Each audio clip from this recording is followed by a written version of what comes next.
सभी को फिर से नमस्कार स्टूडेंट्स। और जैसा कि आपको पता है कि हमारा अपना एक यूट्यूब चैनल है जिसका नाम है एजुकेशन विद उपदेश सर। और इसमें हमने आपको एक पहली वीडियो डाली थी जिसमें आपने नंबर सिस्टम का बेसिक बताया था और साथ साथ हमने प्रॉमिस किया था कि हम आपको रैशनल और इरेशनल और सारे जितने भी नंबर हैं सबका हम डिटेल में आपको क्या डिस्कशन करेंगे। तो चलो चलते हैं, अपने प्रॉमिस को पूरा करते हैं। तो लेट्स स्टार्ट। तो देखिए, रियल नंबर के अंदर आपके अंदर दो ब्रांचेस बताई थी हमने। पहले बताई थी हमने रैशनल नंबर और दूसरी बताई थी हमने इरेशनल नंबर। तो देखिए डियर स्टूडेंट्स, सबसे पहले रैशनल पर आते हैं। ये रैशनल नंबर को बोलते हैं परिमेय संख्या। क्या बोलते हैं? परिमेय संख्या।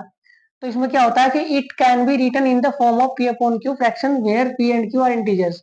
इसका मतलब है कि इसको हम परिमेय संख्या को, इरेशनल नंबर को पी अपॉन क्यू के फॉर्म में लिख सकते हैं, पी भिन्न के रूप में लिख सकते हैं। फ्रैक्शन का मतलब भिन्न, भिन्न के रूप में लिख सकते हैं जहां पी और क्यू क्या है? पूर्णांक यानी इंटीजर्स।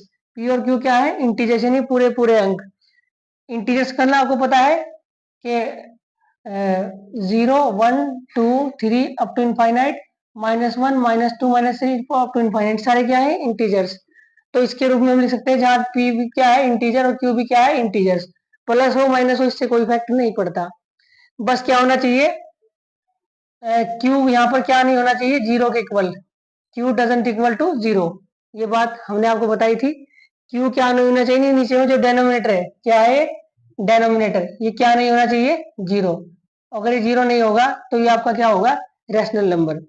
दूसरा क्या है इसमें? पहला हमने बता दिया आपको कि इसको हम पी अपॉन क्यू की फॉर्म में लिख सकते हैं, यानी फ्रैक्शन की फॉर्म में लिख सकते हैं जहां पर जो डेनोमिनेटर होगा यानी क्यू होगा वो जीरो के बराबर कभी भी नहीं होगा।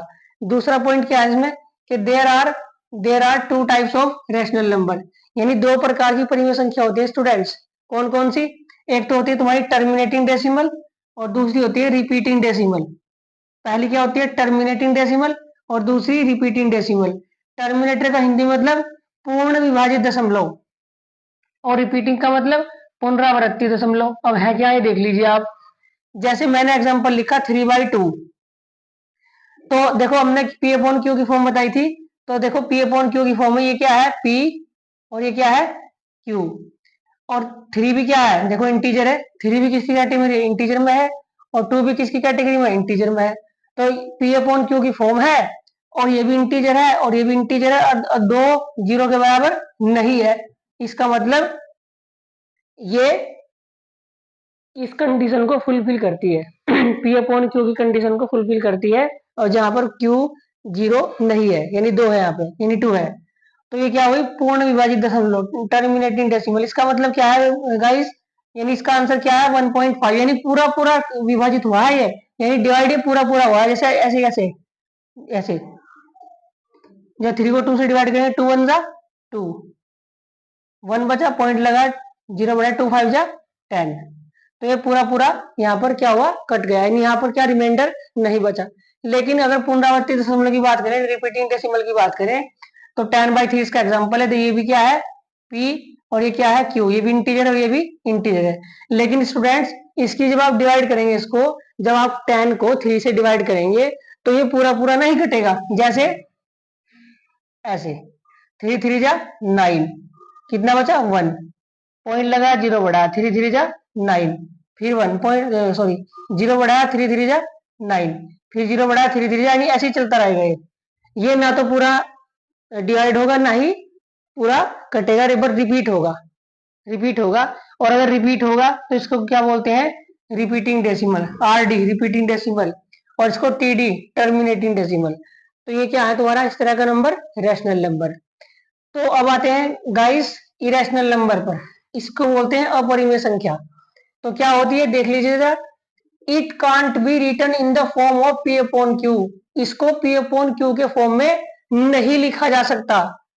सेकंड सेकंड पॉइंट देख लीजिए। Above statement mean it can't be written in the form of fraction, यानी जो उपरोक्त सूचना है के अनुसार इसको भिन्न के रूप में नहीं लिख सकते। भिन्न का मैंने समझा था आपको पिछली वीडियो में, बेसिकली समझा था बेसिक उसका, क्या √2 √3 √5 √7।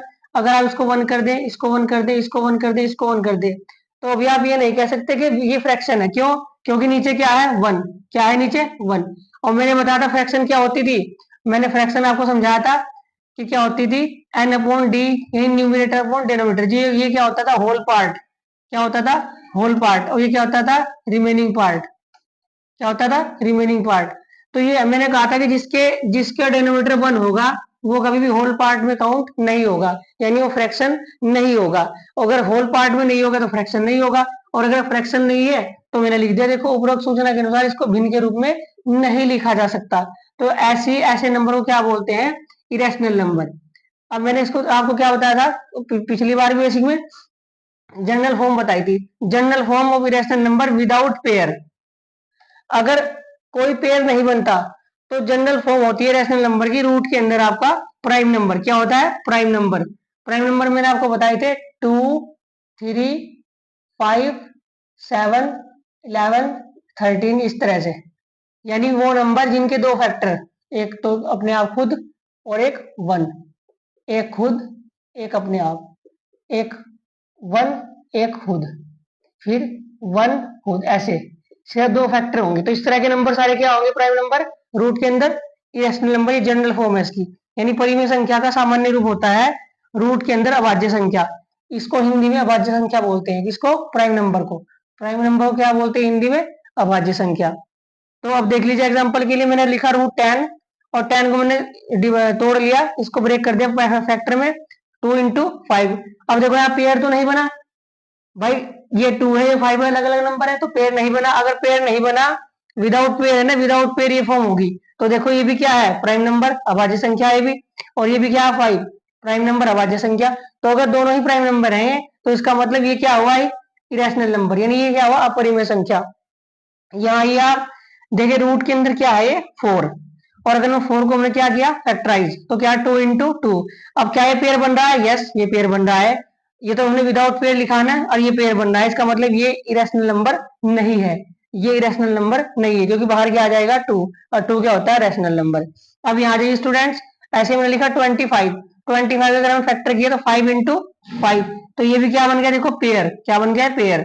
और अगर अगर इसका पेयर बन गया तो ये पेयर के साथ है, तो ये रैशनल नंबर नहीं है, क्योंकि इसके बाहर क्या आएगा, 5, इसके बाहर क्या आएगा, 5, तो ये रैशनल नंबर नहीं है। अब यहाँ पर आइए, √15 को लिखा 3 × 5, तो देखो 3 क्या है 3 क्या है यहाँ पर, प्राइम नंबर, 5 क्या है, प्राइम नंबर, लेकिन दोनों क्या है, विदाउट पेयर, पेयर में नहीं है। और अगर ये पेयर में नहीं है तो ये क्या है, इरेशनल नंबर। एक बार दोबारा देख लीजिए, जो पेयर में नहीं होगा और प्राइम नंबर होंगे, इरेशनल होगा। जो पेयर में होगा, चाहे वो प्राइम नंबर हो या ना हो, हालांकि प्राइम नंबर ही होगा अंदर, लेकिन अगर वो पेयर में है तो वो कभी भी रैशनल नंबर नहीं होगा, वो कभी भी रैशनल नंबर नहीं होगा जिसके पेयर बनेंगे। तो ये कॉन्सेप्ट था रैशनल और इरेशनल नंबर का। तो मुझे आशा है, आई होप कि आप लोगों को समझ आया होगा मेरी इस वीडियो के थ्रू। रैशनल और इरेशनल का कॉन्सेप्ट समझ आएगा, ये इसकी डिटेल है। अगर फिर भी किसी बच्चों को इसमें डाउट आया हो कहीं पर, तो मुझे कमेंट में लिख सकते हैं कि सर मुझको डाउट आया यहाँ पर, तो मैं दोबारा इसकी वीडियो बना दूंगा। बाकी मुझे लगता नहीं कि आपके पास कोई इसमें डाउट आएगा। मैंने अपनी तरफ से पूरी कोशिश की आपको रैशनल और इरेशनल को समझाने की। अब आप इसका एक स्क्रीनशॉट ले सकते हैं अपनी सुविधा के लिए। तो मिलते हैं बच्चों नेक्स्ट वीडियो में, जिसमें हम आपको समझाएंगे नेचुरल और होल नंबर के बारे में, यानी प्राकृतिक संख्या और पूर्ण संख्या के बारे में बताएंगे आपको। और धीरे धीरे हम आपको पूरा नंबर सिस्टम आराम से करा देंगे पूरे कॉन्सेप्ट के साथ। तो चलिए, इसी के साथ मैंने आपको बताया था नंबर सिस्टम का, हमने आपको बेसिक कराया था अपनी वीडियो में। तो और हमने प्रॉमिस किया था आपसे कि हम आपको ये डिटेल में बताएंगे सारा कुछ। तो चलिए उसकी शुरुआत करते हैं, टाइम वेस्ट नहीं करते। हमने आपको रियल नंबर का चार्ट समझा दिया था। जो बच्चे हमारी ये वीडियो पहली बार देख रहे हैं और उनको उस चार्ट के बारे में नहीं पता, तो हमारी वीडियो देख सकते हैं, लिंक आपको डिस्क्रिप्शन में मिल जाएगा। तो देखिए आप, रियल नंबर के अंडर में हमने बताया था अपनी वीडियो में कि रैशनल और इरेशनल नंबर होते हैं, ठीक है। तो उसके बाद देखिए आप, फिर आता है रैशनल में इंटीजर। अब इंटीजर आता है, इंटीजर्स का भी अपना एक इतिहास है, ठीक है। देखिए क्या इसकी हिस्ट्री है। तो इंटीजर्स जो होता है उसको बोलते हैं पूर्णांक। इंटीजर्स को बोलते हैं पूर्णांक, पूर्णांक। अभी पूर्णांक इंटीजर्स होता क्या है, जरा यहाँ पर देखिए कि इंपोर्टेंट है आपके लिए, क्या है इंपोर्टेंट है ये चीज। पूर्णांक दैट मीन्स पूर्ण प्लस अंक। अगर इसको तोड़ दें हम, इस शब्द को, पूर्ण प्लस अंक, पूर्ण का मतलब पूरा, पूर्ण का मतलब पूरा का मतलब कंप्लीट, अंक का मतलब डिजिट यानी कंप्लीट डिजिट। कंप्लीट डिजिट का मतलब 1 हो, 2 हो, 3 हो, 4 हो, 5 हो, ऐसे इनफाइनाइट। इनके बीच में ना हो कुछ भी, पॉइंट में ना हो, मतलब ठीक है, डेसिमल में ना हो। तो जैसे -1, -2, -3 और 0। जीरो भी एक इंटीजर है। अब देखिए, ये तो मैंने आपको बताई ट्रिक कि पूर्णांक होता क्या है, पूर्ण प्लस अंक यानी कंप्लीट डिजिट। पूर्ण मतलब कंप्लीट, अंक मतलब digit, complete digit. Complete digit को क्या बोलते हैं, पूर्णांक यानी इंटीजर। अब इंटीजर यहाँ पर तीन टाइप के होते हैं, there are 3 types of integers. तो पहला इंटीजर होता है आपका नेगेटिव इंटीजर, फिर न्यूट्रल और फिर पॉजिटिव। ये तीन तरह के इंटीजर होते हैं। अब नेगेटिव इंटीजर, ये आप नंबर लाइन देख रहे होंगे यहाँ पर, संख्या रेखा, नंबर लाइन संख्या रेखा। नेगेटिव इंटीजर को ऋणात्मक पूर्णांक बोलते हैं हिंदी में, न्यूट्रल इंटीजर को मुक्त पूर्णांक बोलते हैं हिंदी में, और पॉजिटिव इंटीजर होता है धनात्मक पूर्णांक। आप नेगेटिव इंटीजर को ऐसे भी लिख सकते हैं और पॉजिटिव इंटीजर को ऐसे लिख सकते हैं। तो उसी के लिए मैंने आपको अब आपकी फैसिलिटी के अकॉर्डिंग नंबर लाइन बना दी। यहाँ पर देखिए आप, ये नंबर लाइन है आपकी, ये वाली। तो यहाँ पर देखो 0 है, 0 से आप देखो राइट साइड, राइट साइड मतलब दाईं ओर, +1, +2, +3, +4, डॉट डॉट डॉट इनफाइनाइट। और बाईं तरफ देखिए left side, -1, -2, -3, -4, dot dot dot infinite. तो ये नंबर लाइन पर जो भी नंबर आपको शो हो रहे दिख रहे हैं, ये क्या है, इंटीजर्स। और ये बीच में आपको दिख रहा है यहाँ पे 0, इसको ये मिडिल में है, बीच में ही है, इसको बोलते हैं न्यूट्रल इंटीजर। क्या बोलते हैं, न्यूट्रल इंटीजर। अधिकांश जो मैक्सिमम टीचर हैं वो न्यूट्रल इंटीजर्स के बारे में नहीं बताते क्लास के अंदर, वो आपको पढ़ाते हैं नेगेटिव इंटीजर और पॉजिटिव इंटीजर। वो न्यूट्रल इंटीजर का आपके यहाँ में डिस्कस ही नहीं करते। करते हैं बहुत से, करते नहीं, लेकिन मैक्सिमम नहीं भी करते। मैंने देखा अपनी लाइफ में, मुझे भी 10 to 12 ईयर हो गए हैं पढ़ाते पढ़ाते, लेकिन मैंने अधिकांश टीचरों को यही देखा है कि वो नेगेटिव इंटीजर पॉजिटिव इंटीजर के बारे में बता देते हैं, लेकिन न्यूट्रल इंटीजर जीरो के बारे में नहीं बताते। बहुत से बच्चों को जीरो पता ही नहीं, जीरो इंटीजर भी होता है नहीं। मैंने पूछा है कई बार बच्चों से कि बताओ जीरो क्या है, जीरो इंटीजर है नहीं, कि नहीं सर इंटीजर +1, +2, -1, -2 इस तरह से होते हैं, जीरो तो इंटीजर नहीं होता। तो इसमें मिस्टेक बच्चे की नहीं है, मिस्टेक हम लोगों की है, क्योंकि हम टीचर है। तो हमारा ये दायित्व बनता है, हमें ध्यान देना चाहिए कि बच्चे को पूरी तरह से पढ़ाना चाहिए कि जीरो भी क्या होता है, इंटीजर। लेकिन कौन सा, न्यूट्रल इंटीजर। ना तो उसके पास प्लस चार्ज होता, ना माइनस, ये था न्यूट्रल। आपने देखा होगा इसको, समझ न्यूट्रल, न्यूट्रल वर्ड को आप कैसे समझेंगे, देखिए आप, आपके घरों में जो गांव से बिलोंग करते हैं, जो शहर से बिलोंग, जो शहर में होते हैं उन पे कार होती है, जो गांव में होते हैं ट्रैक्टर वगैरह होते हैं, तो एक गियर होता है, गियर ऐसे होते हैं, गियर इस तरह से। तो पहला गियर, दूसरा गियर, तीसरा गियर, फोर्थ गियर, इस तरह से। तो उसमें एक एक होता है एन भी लिखा हुआ, एन, जो फ्री होता है, इसमें गियर ही नहीं होता। तो उस पर एन लिखा होता है, ध्यान से देखना बच्चों, उस पर एन लिखा होता है, तो एन का मतलब ही न्यूट्रल है, यानी ना तो फर्स्ट गियर में, ना सेकंड गियर में, ना थर्ड गियर में, ना फोर्थ गियर में, वो न्यूट्रल खड़ी है गाड़ी, फ्री खड़ी है, फ्री, मुक्त खड़ी है। तो इस ये एन जो है न्यूट्रल आया, यहीं से आया न्यूट्रल इंटीजर, मुक्त पूर्णांक। तो इस पर ना तो प्लस होता और ना माइनस होता, तो ये होता है न्यूट्रल इंटीजर। तो मैंने आपको बता दिया इंटीजर्स के बारे में। ये इंटीजर्स का पूरा एक कॉन्सेप्ट है। इंटीजर्स पूर्णांक बोलते हैं, तीन तरह के होते हैं, नेगेटिव इंटीजर ऋणात्मक पूर्णांक, न्यूट्रल इंटीजर मुक्त पूर्णांक, और पॉजिटिव इंटीजर धनात्मक पूर्णांक। और ये आपके सामने मैंने चीजें आपको समझा दी। पूर्णांक मतलब पूर्ण प्लस अंक यानी कंप्लीट प्लस डिजिट यानी कंप्लीट डिजिट। कंप्लीट डिजिट को क्या बोलते हैं, पूर्णांक। तो अब आप अपनी फैसिलिटी के अकॉर्डिंग इसका स्क्रीनशॉट ले सकते हैं स्टूडेंट्स।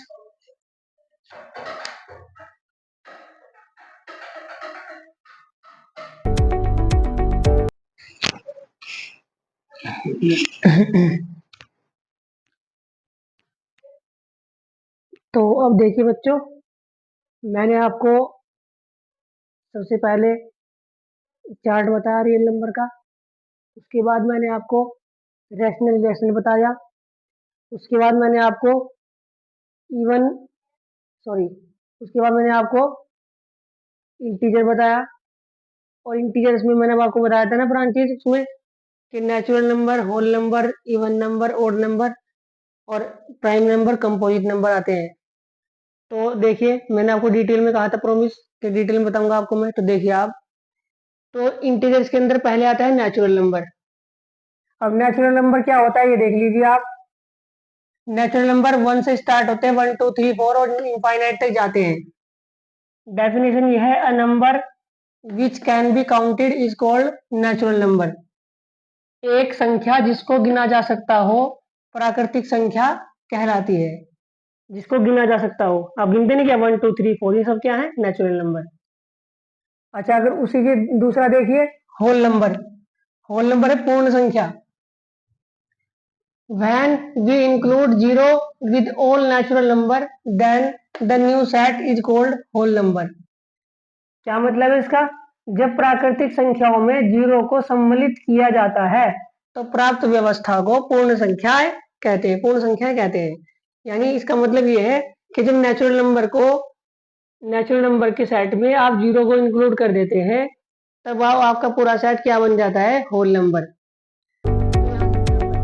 अब आइए नीचे, even number versus odd number. Even number को देखिए आप, a number which is exactly properly divisible by 2 is called even number. अब ये दो वर्ड लिखे हुए आपके देखना, ये इंपॉर्टेंट है, यही है बस इसमें जो है, ये क्या है, इंपॉर्टेंट है।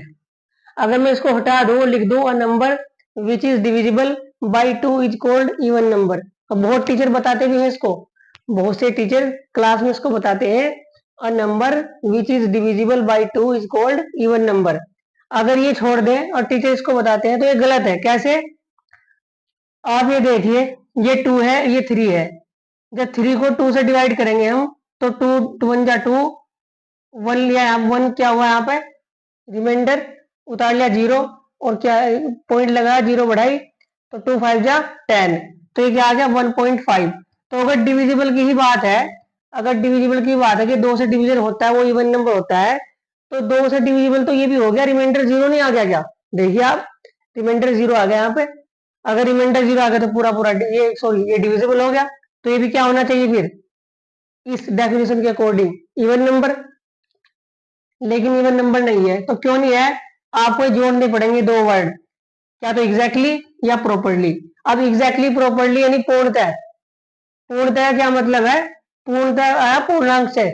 पूर्णतः कहां से आया? पूर्णांक से आया पूर्णतः। यानी इसका मतलब डिविजिबल होने के बाद जो आपका कोशेंट यानी भागफल बनेगा वो क्या बनना चाहिए, एक इंटीजर। क्या बनना चाहिए? वो इंटीजर। अगर आपका कोशेंट या भागफल दो से, किसी नंबर को 2 से भाग करके अगर आपका भागफल पूर्णांक बनता है या इंटीजर बनता है तो तब उस कंडीशन में वो नंबर क्या होगा, इवन नंबर यानी सम संख्या। ऐसी संख्याएं जिन्हें 2 से पूर्णतः विभाजित किया जा सके उन्हें सम संख्या कहते हैं। तो देखो ये तो इंटीजर नहीं आ रहा है यहाँ पे, अगर ये इंटीजर भागफल या कोशेंट इंटीजर नहीं आ रहा तो इसका मतलब ये इवन नंबर नहीं है। अब यहाँ देखिए 2 1 जा 2, तो ये देखो जिस तरह ये डिवीजन हुआ था पूरा पूरा, सॉरी ये डिवीजन हुआ यहाँ पर रिमाइंडर 0 आया, ऐसे ही यहाँ भी रिमाइंडर 0 आ गया। अब यहाँ देखते हैं क्वेश्चन क्या है। क्वेश्चन क्या है यहाँ पे? 1। 1 क्या है? एक पूर्णांक। 1 क्या है एक बच्चों? पूर्णांक। अगर 1 आपका पूर्णांक है यहाँ पे, अगर 1 आपका क्या है? पूर्णांक, तो भागफल क्या आ गया, क्वेश्चन क्या आ गया? 1। तो इसका मतलब इस कंडीशन में 2 क्या है? Even number. यहाँ जाइए सिमिलरली, 8 को हमने 2 से डिवाइड किया, 2 4 जा 8, तो जो क्वेश्चन आया वो क्या आया? वो इंटीजर आया। क्या आया? इंटीजर यानी पूर्णांक। अगर आपका क्वेश्चन पूर्णांक आ गया, इंटीजर आ गया, तो डिवाइड हो गया, तो इसका मतलब ये क्या है? Even number. तो ये इवन नंबर की खास बात है जो बहुत से टीचर नहीं बता पाते एग्जैक्टली और प्रॉपरली, क्योंकि इन्हें लगाएं तो फिर तो ये भी आपका ओड हो जाएगा, सॉरी इवन हो जाएगा। अभी मैंने आपको बता दिया। तो जब किसी नंबर को 2 से डिवाइड करने के बाद क्वोशिएंट या भागफल इंटीजर आता हो, वही नंबर क्या कहलाएगा? Even number. तो इसके बाद आते हैं ओड नंबर पर, विषम संख्या जिसको बोलते हैं। A number which is not properly divisible by 2 is called odd number. ऐसी संख्याएं जिन्हें 2 से पूर्णतः विभाजित न किया जा सके विषम संख्याएं कहलाती हैं। ये उसका उल्टा है। वहां पूर्णतः विभाजित होना था, यहाँ पूर्णतः विभाजित नहीं किया जा सकता। जैसे मैंने 9 को 2 से डिवाइड किया, 2 4 जा 8, 1 बचा, पॉइंट लगा, 0 बढ़े, 2 5 जा 10। तो देखो यहाँ पे ये क्वेश्चन क्या आया 4.5, और 4.5 क्या है, एक डेसिमल नंबर है। ये क्या है, इंटीजर ही नहीं है, ये इंटीजर नहीं है। अगर ये इंटीजर नहीं है, ये इंटीजर नहीं है, तो फिर ये क्या है, ये ओड नंबर है। अगर ये इंटीजर होता तो क्या होता, इवन नंबर। अब ये नहीं, 2 से पूरा भाग नहीं हो रहा, इंटीजर नहीं आ रहा, तो ये क्या है, ओड नंबर। यहाँ देखो 2 5 जा 10, और क्वेश्चन क्या है तुम्हारा 5, और 5 क्या है, एक इंटीजर यानी पूर्णांक। अगर ये इंटीजर है तो फिर ये क्या है, नंबर इवन। तो ये ओड है नहीं, तो ये ओड नंबर नहीं है, ये क्या है, इवन नंबर।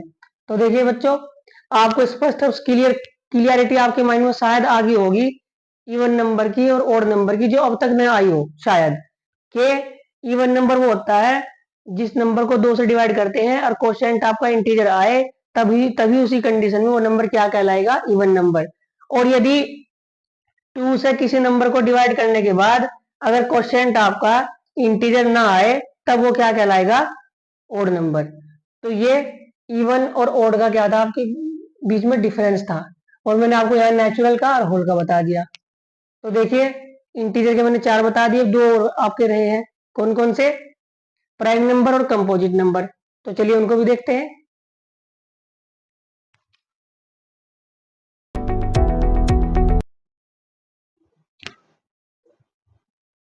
तो चलिए स्टूडेंट्स, इवन और ओड के बाद देखते हैं आपके 2 लास्ट के बच गए नंबर, ये प्राइम नंबर और कंपोजिट नंबर। तो चलिए प्राइम नंबर देखते हैं। A number which has 2 factors, first is 1 and second is itself is called prime number. यानी एक ऐसी संख्या जिसके 2 गुणनखंड हो, पहला तो 1 और दूसरा वो अपने आप, ठीक है, खुद। तो ऐसे नंबर को क्या बोलते हैं, प्राइम नंबर। समझिए जरा, सेट ये है प्राइम नंबर का, 2 3 5 7 11 13 अप टू इनफाइनाइट, इनफाइनाइट तक जाएगा ये। तो जैसे देखिए हमने 2 लिया, देखो 2 को 1 से भाग कर सकते हैं, कैसे, ऐसे 1 2 या 2, 1 दूनी 2, यानी एक फैक्टर तो इसका 1 हो गया, और दूसरा अपने आप से भी कर सकते हैं। देखो 2 1 जा 2, तो ये अपने आप भी हो गया। तो इसका क्या निष्कर्ष निकला, क्या है ऐसा नंबर जिसके ओनली 2 फैक्टर हो, क्या हो, 2 फैक्टर। एक तो सबका ही होगा, सबके साथ जुड़ता है, एक के टेबल में सब आते हैं, ठीक है, और दूसरा अपने आप। तो ऐसे नंबर को क्या बोलते हैं, प्राइम नंबर, यानी अभाज्य संख्या। क्या बोलते हैं, अभाज्य संख्या, प्राइम नंबर। तो देखिए 2 फैक्टर्स है, तो ये क्या है, प्राइम नंबर है। यहाँ पर देखिए 3, एक फैक्टर 3 हो गया, 1 हो गया, और एक अपने आप हो गया खुद, वो एक तो 1 एक खुद, तो ये भी क्या हो गया, 2 फैक्टर्स, तो ये क्या होगा, प्राइम नंबर। अब यहाँ जाइए 4 पे, 4 1 से जाएगा, 2 से भी जाएगा, 2 2 जा 4, 4 से जाएगा, 4 1 जा 4। तो यहाँ पे क्या है, मोर देन 2 फैक्टर्स, 2 से ज्यादा गुणनखंड। अगर 2 से ज्यादा फैक्टर इसके आगे, तो ये प्राइम नंबर नहीं है, प्राइम नंबर नहीं है। तो प्राइम नंबर वही होगा स्टूडेंट्स जिसके सिर्फ 2 फैक्टर होंगे, सिर्फ 2 फैक्टर, एक मैंडेटरी 1 और दूसरा अपने आप, एक मैंडेटरी 1 दूसरा अपने आप। अब यहाँ आ जाइए सिमिलरली इधर, कंपोजिट नंबर। कंपोजिट नंबर को बोलते हैं भाज्य संख्या। शायद देख लीजिए इसके कंपोजिट नंबर का, भाज्य संख्या का 4 6 8 9 10 12 15 up to infinite. A number which has more than 2 factors is called composite number. एक संख्या जिसके 2 से ज्यादा गुणनखंड हो, भाज्य संख्या कहलाती है। यानी ऐसा नंबर जिसके 2 से ज्यादा फैक्टर हो, तो क्या कहलाएगी वो, प्राइम कंपोजिट नंबर, भाज्य संख्या। देखिए एग्जांपल, 4 ले लिया हमने, 4 1 से भी जाएगा, 2 से भी जाएगा, 4 से भी जाएगा, 1 4 जा 4, 2 2 जा 4, 4 1 जा 4, 1 4 जा 4, 2 2 जा 4, 4 1 जा 4। तो ये तीनों से जाएगा। अब 3 हो गए, तो तीन तीन क्या होते हैं, मोर देन 2 ही तो होते हैं, मोर देन 2, 2 से ज्यादा गुणनखंड ही तो तीसरा होगा। अगर 3 हुए तो 2 से ज्यादा ही तो हो गए हैं। यही डेफिनेशन है, अगर 2 से ज्यादा गुणनखंड होंगे किसी भी नंबर के, अब दो से ज्यादा का मतलब ये नहीं कि तीन ही होंगे, कभी आप इसे रट लो कि तीन ही होंगे। एक नंबर यहाँ देखो, यहाँ चार हैं, अगर मैं एक नंबर और लिखूं 12, 12 लिख दिया मैंने, तो 12 के देखो कितने बनेंगे, वन, वन ट्वेल्व जा 12, टू सिक्स जा 12, थ्री फोर जा 12, सिक्स टू जा 12, और 12 वन जा 12। तो देखो 1 2 3 4 5, इसके कितने फैक्टर बने, 5। तो 5 भी तो दो से ज्यादा ही है, मोर देन टू ही है। तो यानी डेफिनेशन ये हुई कि एक ऐसा नंबर जिसके दो से ज्यादा फैक्टर हो, वो नंबर क्या कहलाएगा, कंपोजिट नंबर यानी भाज्य संख्या। देखो कंपोजिट नंबर यानी भाग्य संख्या, दो से ज्यादा फैक्टर है ना इसके, मोर देन टू फैक्टर। तो दो से ज्यादा कितने भी हो सकते हैं, 3 4 5 6 7, कितने भी हो सकते हैं, ठीक है। लेकिन यहाँ देखिए 5, 5 वन से जाएगा और 5 से जाएगा, 1 5 जा 5 और 5 वन जा 5। तो इसके दो ही फैक्टर हुए, 5 और 1। और जिसके दो फैक्टर होते हैं वो तो प्राइम नंबर होता है, तो ये कंपोजिट नंबर नहीं है, ये कंपोजिट नंबर नहीं है। तो देखिए बच्चों, यही ये प्राइम नंबर था, ये कंपोजिट नंबर है। एक बार देख लीजिए दोबारा आराम से, एक ऐसा नंबर जिसके दो फैक्टर सिर्फ, एक तो 1 और एक वो खुद, तो क्या कहलाएगा, प्राइम नंबर। कंपोजिट नंबर क्या कहलाएगा, एक ऐसा नंबर, एक ऐसी संख्या जिसके दो से ज्यादा फैक्टर हो, दो से ज्यादा गुणनखंड हो, तो क्या कहलाएगा, कंपोजिट नंबर। दो से ज्यादा, ये 1 2 4, 4 के हैं, 6 के 1 2 3 6, चार फैक्टर दो ज्यादा, तो ये नंबर क्या कहलाएंगे, कंपोजिट नंबर। ये कंपोजिट नंबर नहीं होगा क्योंकि इसके क्या है, दो फैक्टर। तो ये किस कैटेगरी का है, इस कैटेगरी का। और ये किस कैटेगरी का है, इस कैटेगरी का। इसलिए मैंने एग्जांपल वो लिखा है कि जो आपकी थोड़ी क्लियरिटी आ जाए। ठीक है स्टूडेंट्स, तो देखिए स्टूडेंट्स, मैंने आपको अपनी पहली वीडियो में और ये जो दूसरी वीडियो है इसमें, पहली में मैंने आपको चार्ट बताया और दूसरी में मैंने आपको ये सारे नंबर की डिटेल्स बता दी। तो ये आपका नंबर सिस्टम यहाँ पर क्या हुआ, फिनिश हुआ। अब मैं स्टार्टिंग करूंगा नाइन्थ के मैथ से। ठीक है, नाइन्थ का मैथ पढ़ाएंगे आपको, टेंथ का मैथ पढ़ाएंगे आपको, इलेवेंथ का मैथ पढ़ाएंगे आपको, ट्वेल्थ का मैथ पढ़ाएंगे आपको। स्टार्ट हम नाइन्थ के मैथ से करेंगे। एक चैप्टर की वीडियो डाल बना के नाइन्थ का डाल दिया, फिर एक चैप्टर की वीडियो टेंथ की बनाएंगे, फिर वन चैप्टर की इलेवेंथ की, फिर वन चैप्टर की ट्वेल्थ की। ऐसे हम आपको सारा मैथ्स यूट्यूब पर फ्री पढ़ाएंगे।